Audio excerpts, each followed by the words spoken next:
ازيكم يا نصور، اخباركم ايه؟ النهارده ان شاء الله فيديو سريع جدا تعمل ايه في عملاتك بعد ما وصلت المحافظ. طبعا للاسف بعد ما توصل للمحافظ لازم تدفع رسوم عشان توصل للمنصات، والفيديو بتاع النهارده هيوضح لك كام الرسوم دي، وهيوضح لك برضو ازاي تحول. عشان تلاقي عملتك هتخش لخانه الوالت اللي تحت على اليمين. طبعا هشرح لمحفظه بيدجت والت، لكن خليك عارف ان تون كيبر او اي محفظه غيرها نفس الخطوات نفس كل حاجه، وهتلاقي حتى نفس رسوم التون.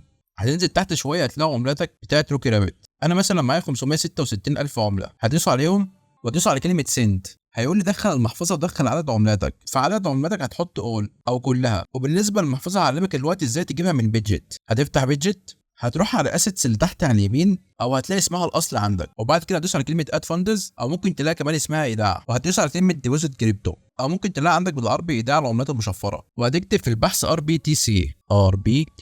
هيطلع لك عمله روك رابت الاولى، هتدوس عليها. طبعا زي ما انتم شايفين جاب لي رابط المحفظه بتاعتي، هدوس عليه كوبي وارجع لبيدجت والت وهحطه هنا هون، وهدوس على كلمه كونفيرم. هي زي ما انتم شايفين الرسوم هتبقى 0.0229 تون او 0.0167 دولار. طبعا رسوم بسيطه جدا لكن لازم تدفع. فان شاء الله باذن الله الناس اللي انا كنت شحنت لها تون من البدايه خالص تعرف تدفع الرسوم دي باذن الله. وهتدوس على كلمه كونفيرم او تاكيد، وزي ما انتم شايفين نجح التحويل. هدوس على كلمه اوكي واروح لمحفظه بيدجت دلوقتي. زي ما انتم شايفين العملات دلوقتي وصلت للمحفظه 566 الف عمله عاملين 3 دولار بونت 39. طبعا انا مش هتكلم بقى عن سعر العمله انه وحش وان العمله زباله، لكن الحمد لله عشان تحولهم ليو اس دي تي انت لازم تروح لخانه التريد اللي في النص دي. هتدوس عليها زي ما انتم شايفين هيفتح معاك الصفحه اللي قدامكم على الشاشه. هتدوس على زوج العملات الموجود فوق على الشمال، وهتكتب في البحث RBTC. هيطلع لك RBTC على اليو اس دي تي، تضغط عليها وبعد كده عندك باي وعندك سيل.